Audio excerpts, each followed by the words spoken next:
Assalamualaikum warahmatullahi wabarakatuh.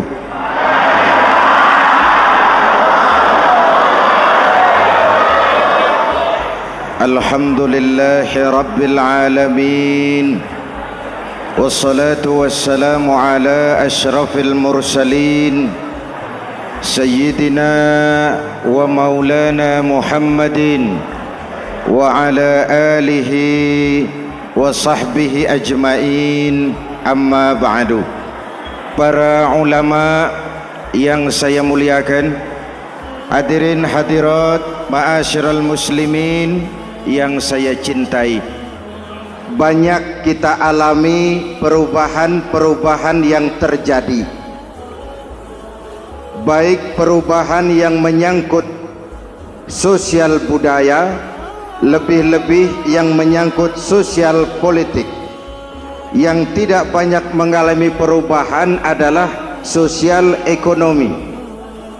Bahkan angka kemiskinan kita naik menjadi 3/5 dari total penduduk kita hidup di bawah garis kemiskinan, dan 20% diantaranya miskin mutlak. Perubahan-perubahan yang terjadi menyadarkan kita kepada kebenaran Al-Quran ketika Allah menyatakan wa tilkal ayyamu nudawiluha bainan nas.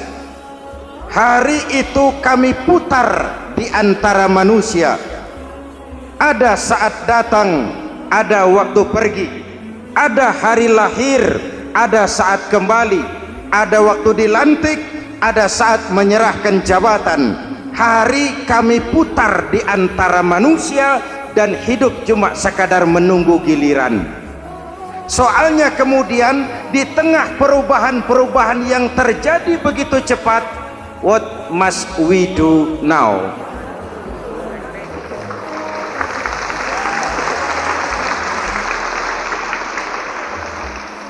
Saya juga nggak ngerti itu. Yang penting kan penampilan.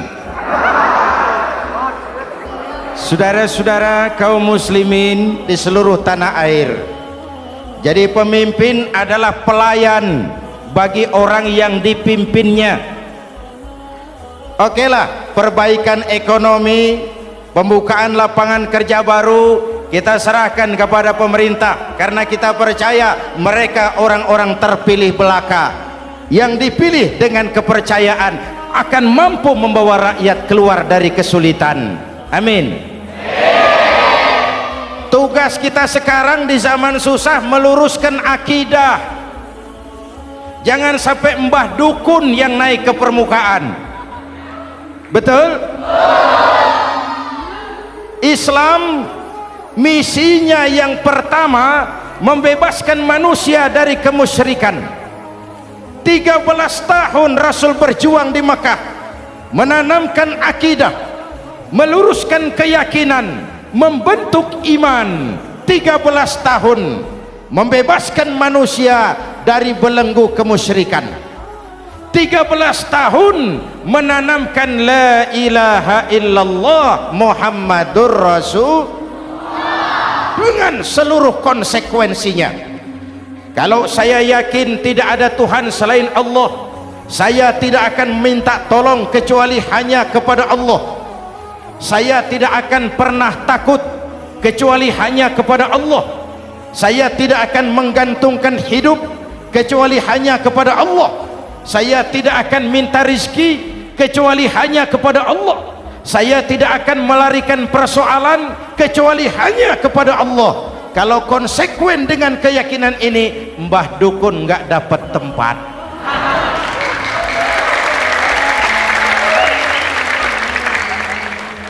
Akur? Ayo lihat secara sederhana. Saya sandaran di tiang, tiangnya ambruk, sayanya jatuh. Saya sandaran di tembok, temboknya runtuh, saya juga runtuh. Saya sandaran kepada orang kaya, dia jatuh miskin, saya bangkrut. Saya sandaran kepada jenderal, dia pensiun, saya selesai. Tapi kalau saya sandaran hanya kepada Allah, Allah tidak akan pernah miskin, Allah tidak akan pernah lumpuh, Allah tidak akan pernah terpuruk, dan Allah tidak akan pernah berkurang kekuasaannya.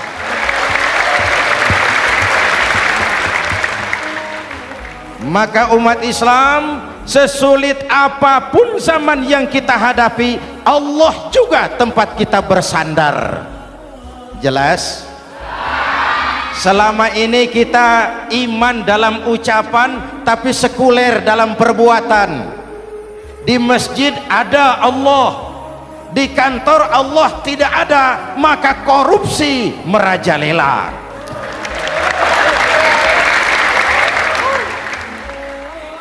Di masjid ada Allah, di pasar Allah tidak ada, maka timbangan tetap curang. Kita iman dalam ucapan tapi sekuler dalam perbuatan.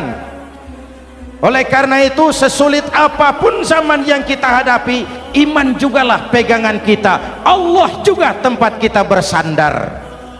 Boleh zaman berubah, akidah jangan sampai goyah. Karena iman kita hidup, untuk iman kita berjuang, dan dalam iman kita ingin kembali menghadap Allah Subhanahu.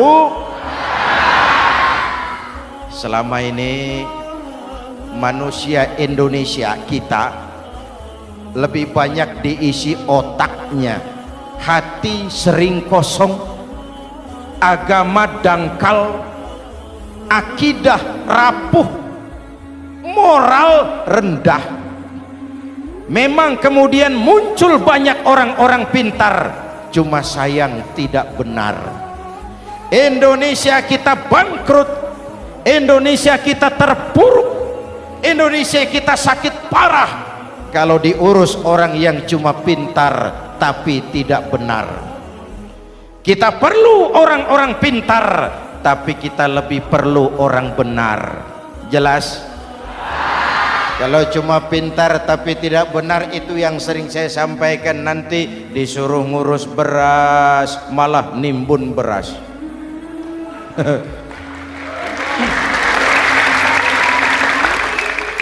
Disuruh ngurus laut malah jadi bajak laut. Disuruh ngurus hutan rame-rame jadi orang hutan. Jutaan hektar hutan Indonesia kita ini merupakan kekayaan sumber daya alam kita yang harus digunakan bagi sebesar-besar kemaslahatan rakyat. Yang disuruh ngurus hukum malah bikin hukum seperti pisau, tajam ke bawah, tumpul ke atas. Jangan heran lalu di masyarakat muncul street justice, pengadilan jalanan, sebagai refleksi dari ketidakpuasan melihat sikap hukum yang sangat berpihak. Kalau yang kecil salah, hukum cepat-cepat ditegakkan.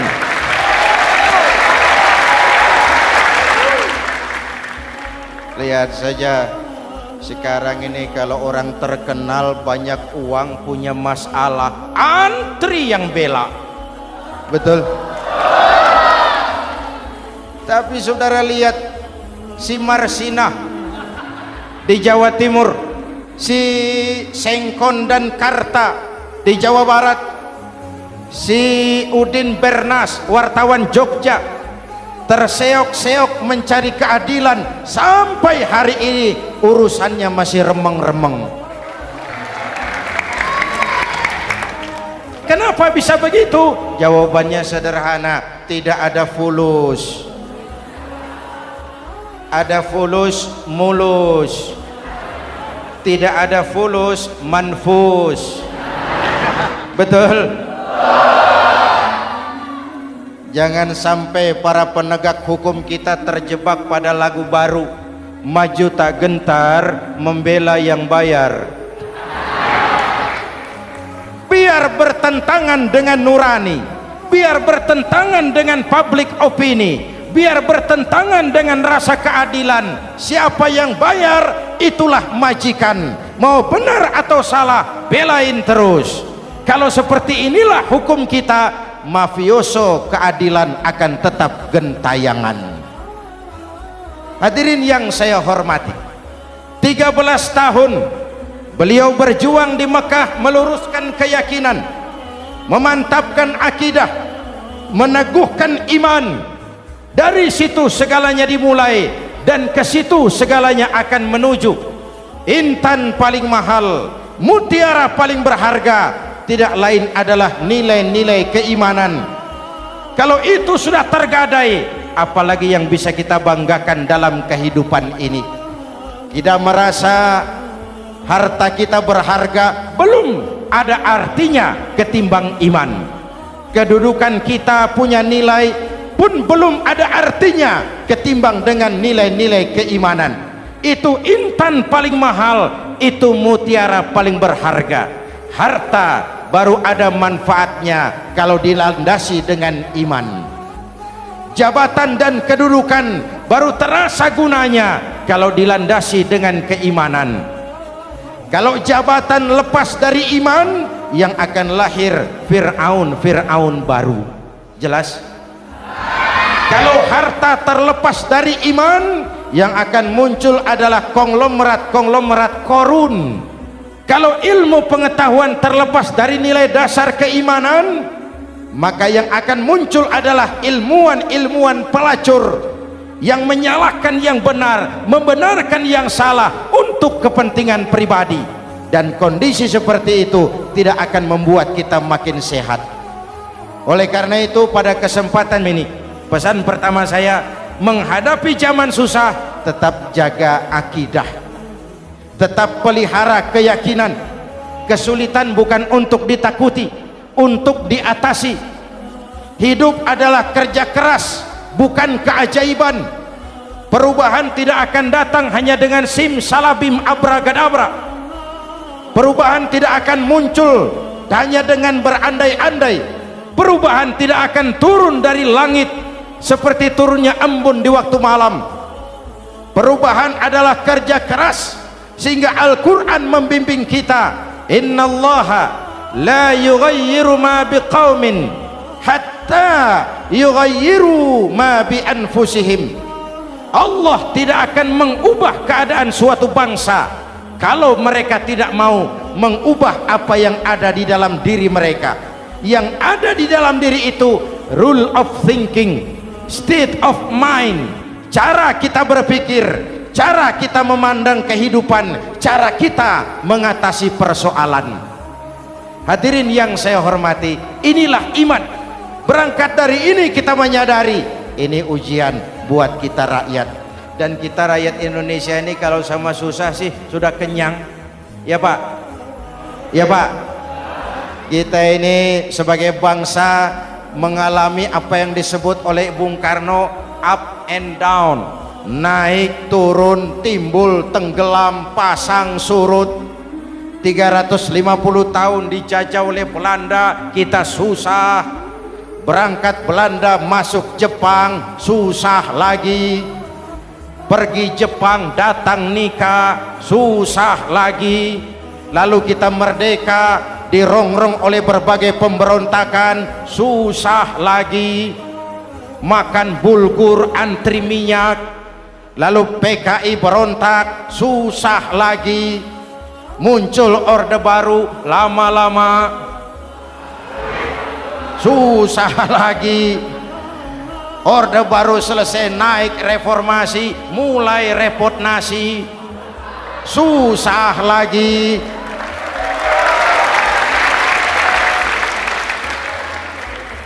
Kalau susah kita ini sudah akrab, sudah intim. Mestinya kalau sudah susah seperti itu, jangan salah sikap menyikapi kesusahan. Jangan sampai kita potong kompas, ambil jalan pintas, terjebak menghalalkan segala cara. Itu tidak akan menguntungkan, itu tidak akan menyelesaikan. Kalaupun selesai, nampaknya penyelesaian sesaat, dan penyelesaian sesaat bukan penyelesaian yang sebenarnya. Karena itu tetaplah dalam koridor keimanan. Boleh zaman berubah, akidah jangan sampai goyah. Silahkan masa berganti, tapi keyakinan jangan mati. Sekali la ilaha illallah sampai tetes darah paling penghabisan, tetap la ilaha illallah. Sanggup? Tiga orang. Sanggup? 21. Sanggup? Kalau sanggup kita harus konsekuen. Saudara-saudara di seluruh tanah air, misi yang kedua dari Islam setelah membebaskan manusia dari kemusyrikan, membebaskan manusia dari ras diskriminasi, mengikat manusia dengan tali akidah. Sebelum Islam datang, manusia dibedakan oleh warna kulit, manusia dibedakan oleh faktor keturunan, manusia dibedakan oleh faktor harta dan benda. Adalah Rasul yang mengajarkan, innallaha la yanzuru ila suwarikum wala ila amwalikum walakin yanzuru ila qulubikum wa a'malikum.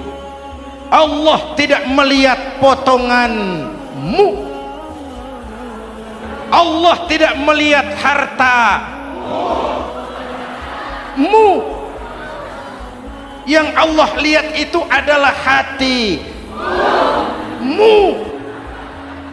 dan amal perbuatanmu. Jauh sebelum Amerika teriak-teriak membanggakan apa yang mereka sebut sebagai Declaration of Independence, Nabi sudah mengajarkan kepada kita semua, annas kulluhum li Adam wa Adam min turab la fadla li arabiyyin ala ujamiyyin illa bittaqwa. Seluruh manusia berasal dari Adam. Adam diciptakan dari tanah. Tidak ada kelebihan Arab dengan yang bukan Arab kecuali takwanya. Jauh sebelum Amerika mencanangkan bahwa semua manusia dilahirkan sama, that all men are created equal. Jauh sebelum itu Islam sudah membebaskan manusia dari ras diskriminasi. Apa dalam konteks kekinian menghadapi zaman susah tetap jaga kerukunan? Ya Pak, ya Bu, oi Bu, menghadapi zaman susah tetap jaga kerukunan, baik antar umat seagama, antar umat beragama, maupun antar umat beragama dengan pemerintah. Menjaga kerukunan, jangan saling sikat sikut di antara kita. Sebab kalau sudah rukun, saya ajak berhitung, 1 ditambah 1 sama dengan, itu matematika namanya, hasilnya pasti. Tapi angka sosial hasilnya aneh. Saya ubah jadi angka sosial. Ayo kita berhitung lagi. 1 orang takut ditambah 1 orang takut sama dengan 2 orang setengah berani. Kenapa setengah berani? Karena sudah berdua. Tadi kan takut sendiri. Kalau sama-sama takut berkumpul jadi setengah berani. Kalau ditambah 1 orang takut lagi, 1 orang takut ditambah 1 orang takut ditambah 1 orang takut sama dengan 3 orang berani. Kenapa jadi berani? Karena sudah bertiga. Kita yang lemah, kita yang marginal, kita yang dikucilkan, bahkan kita yang dilecehkan, kalau mau rukun kita akan kuat dan tidak bakal dipermainkan orang.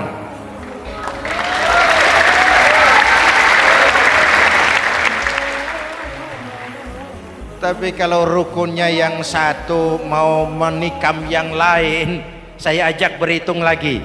Yuk berhitung yuk. 1 ekor ayam ditambah 1 ekor musang sama dengan 1 ekor musang. Kemana ayamnya? Dimakan musang. Betul nggak nih hitungan? Ayo kita hitung lagi. 1 ekor ayam ditambah 1 ekor musang sama dengan 1 ekor musang. Kemana ayamnya? Dimakan musang. Jadi kalau kita suka kumpul dengan orang yang mau makan kita, selesailah kita.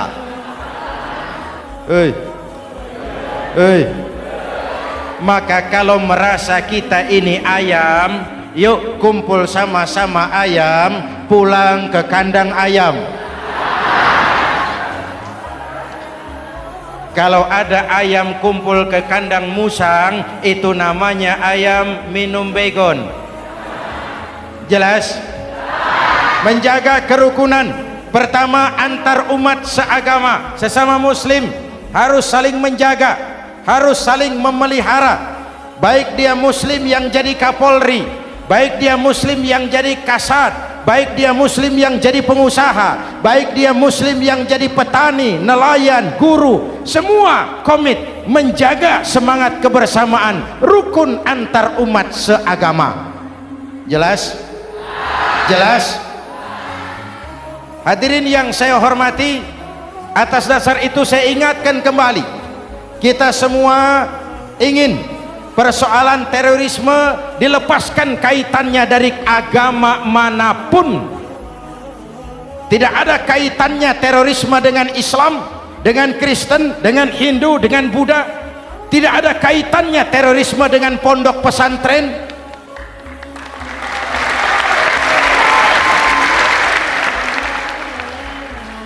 Jangan sampai pesantren jadi kambing hitam. Karena sejak zaman penjajahan, pesantren sudah terbukti memberikan kontribusi bagi perjuangan memerdekakan rakyat Indonesia. Rukun antar umat seagama. Yang kedua, rukun antar umat beragama. Islam ini rahmatan lil, jangankan manusia walaupun berbeda agama, binatang saja dihormati. Ada hadis, fa iza zabahtum fa ahsinuz zibhata. Kalau kamu menyembelih hewan, sembelihlah dengan cara yang terbaik. Jangan menyembelih ayam dengan pisau tumpul. Itu namanya tidak berperi kebinatangan. Yang kecil lagi, saudara buka babul istinja, makruh buang air kecil di tanah yang berlubang. Sebab apa? Pertama, menjaga kesehatan. Siapa tahu di lubang yang saudara buang air kecil itu ada gas beracun. Kalau tidak, melindungi binatang yang ada di dalam lubang. Siapa tahu di lubang yang saudara buang air kecil itu ada semut sedang rapat membahas terorisme. Apa dosanya lalu mati dikencingi? Ini namanya rahmatan lis semut. Binatang saja dilindungi. Maka perbedaan agama tidak harus menyebabkan kita bertolak belakang. Perbedaan agama bukan alasan untuk saling bermusuhan. Apalagi kita sudah menyadari tentang kemajemukan kita, tentang kebinekaan kita, tentang keragaman kita. Rukun antar umat beragama, saling menghormati, saling menghargai, tapi tetap dalam batas lakum dinukum. Lalu rukun antar umat beragama dengan pemerintah. Hadirin yang saya hormati, yang benar kita dukung, yang salah kita perbaiki dan kita tegur menurut cara-cara yang diajarkan oleh agama kita. Dan sholat berjamaah, pendidikan bernegara yang paling bagus. Tadi kita sholat ada imam, ada makmum, betul? Makmum wajib ikut imam kalau imam benar sholatnya. Rakyat wajib ikut pemimpin kalau pemimpin benar mimpinnya. Masyarakat Islam ini loyal, masyarakat Islam ini bukan pemberontak, masyarakat Islam ini taat dan setia. Kapan? Kalau imamnya benar. Imam takbir, makmum. Imam ruku, makmum. Imam i'tidal, makmum i'tidal. Imam sujud, makmum. Tapi kalau imam keliru, mestinya imam ruku malah sujud. Salah imam ini. Tegur. Siapa yang wajib negur? Makmum yang saf terdepan. Anggota DPR.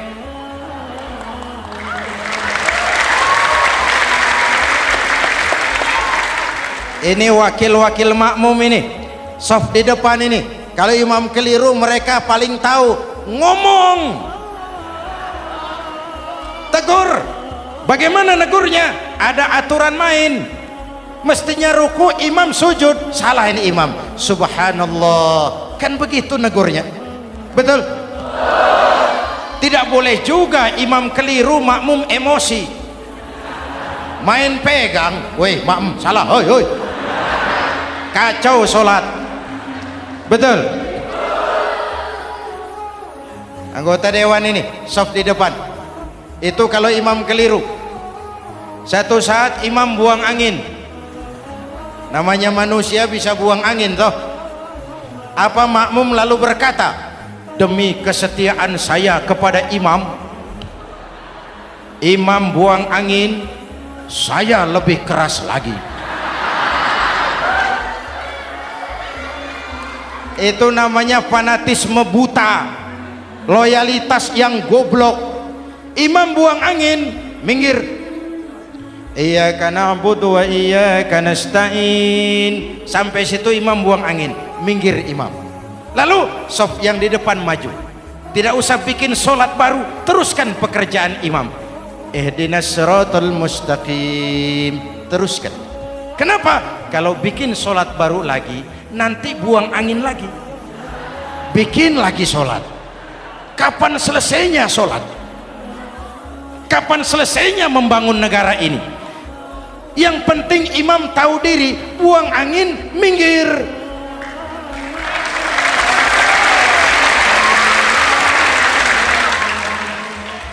Ini kacaunya sholat berjamaah kita sekarang, kacaunya negeri kita sekarang. Banyak imam sudah buang angin, gengsi.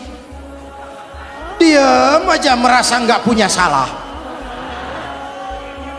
Dikasih tahu sama makmum, imam tadi buang angin ya, malah jawab sedikit.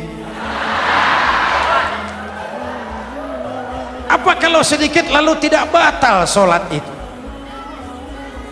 Mekanisme kehidupan sosial yang diatur lewat tuntunan sholat berjamaah, sehingga Nabi berpesan, kun imaman muta'an au ma'muman muti'an fala takun thalisan jazu'a. Kalau jadi pemimpin, jadilah pemimpin yang ditaati. Kalau jadi makmum, jadilah makmum yang mentaati. Jangan jadi golongan ketiga pemecah belah. Di depan tidak jalan, di belakang takut, ditaruh yang di tengah, di depan didorong, yang belakang ditendang. Ini namanya biang kerok. Saudara-saudara, dari uraian singkat ini saya ambil beberapa catatan pokok. Pertama, kalau ada intan paling mahal, kalau ada mutiara paling berharga dalam hidup kita, itu tidak lain adalah karena keyakinan. Hidup jadi indah, hidup jadi berharga, hidup jadi berarti kalau didasari atas sebuah keyakinan. Dan keyakinan itu tidak lain adalah nilai iman kita, akidah kita kepada Allah Subhanahu wa ta'ala. Yang kedua, tetap menjaga kerukunan. Sesulit apapun zaman yang kita hadapi, kita tetap harus menjaga semangat kebersamaan. Kita harus tetap menjadi lem perekat yang menjaga keutuhan, baik sebagai bangsa maupun sebagai umat.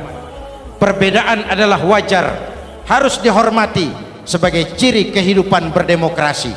Tapi jangan perbedaan menjadi sebab kita bermusuhan, dan jangan perbedaan menyebabkan kita saling berpecah belah. Hormati perbedaan, jangan perbedaan dipandang sebagai permusuhan. Dengan akidah yang kuat dan kebersamaan yang kokoh, ayo kita hadapi kesulitan, kita atasi kesulitan, dan dengan kerja keras untuk menyongsong hari esok yang lebih pasti. Mari kita Fatihah, semoga Allah memelihara kita bangsa Indonesia. Ala hadhihi niyah wa ila hadratin Nabi. Al-Fatihah.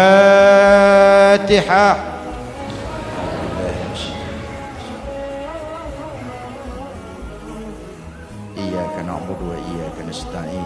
Shiratal mustaqim. Shiratal ladzina an'amta 'alaihim. Bismillahirrahmanirrahim. Amin. Alhamdulillah Rabbil Alamin. Allahumma salli wa sallim mubarak ala Sayyidina Muhammadin wa ala alihi wa sahbihi ajma'in. Allahumma Rabbana taqabbal minna salatana wa siyamana wa qiyamana wa takhashu'ana wa ta'abbudana wa tammim taksirana ya arhamar rahimin. Allahumma aslih man fi salahihi salahul muslimin. Allahumma ahlik man fi halakihi salahul muslimin. Allahumma Rabbana la tu'akhizna in nasina aw akhtana. Rabbana wa la tahmil alaina isran kama hamaltahu ala alladhina min qablina. Rabbana wa la tuhammilna ma la taqata lana bih wa'fu 'anna waghfir lana warhamna anta maulana fansurna 'alal qaumil kafirin. Allahumma ij'alna minas su'ada'il makbulin wa la taj'alna minal ashqiya'il mardudin. Afdalu ma qultuhu ana wan nabiyyuna min qabli. La ilaha illallah.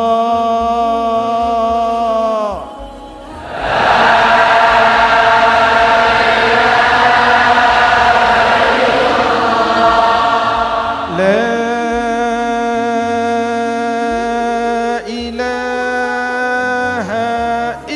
Allah.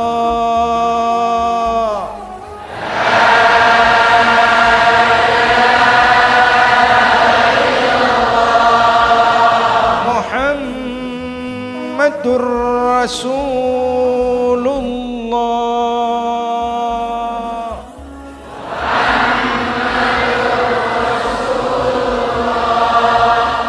Sallallahu alaihi wa alihi wa sallam. Kalimatu haqqin 'alaiha nahya wa 'alaiha namut wa 'alaiha wa biha nub'atsu insyaallah minal aminin minal aminin minal aminin rahmatika ya arhamar rahimin. Sallallahu ala sayyidina Muhammad wa ala alihi wa sahbihi ajma'in. Ana rabbika rabbil izzati amma yasifun. Salamun alal mursalin walhamdulillahi rabbil alamin. Jumpa lagi di lain kesempatan insyaallah. Wassalamualaikum warahmatullahi wabarakatuh.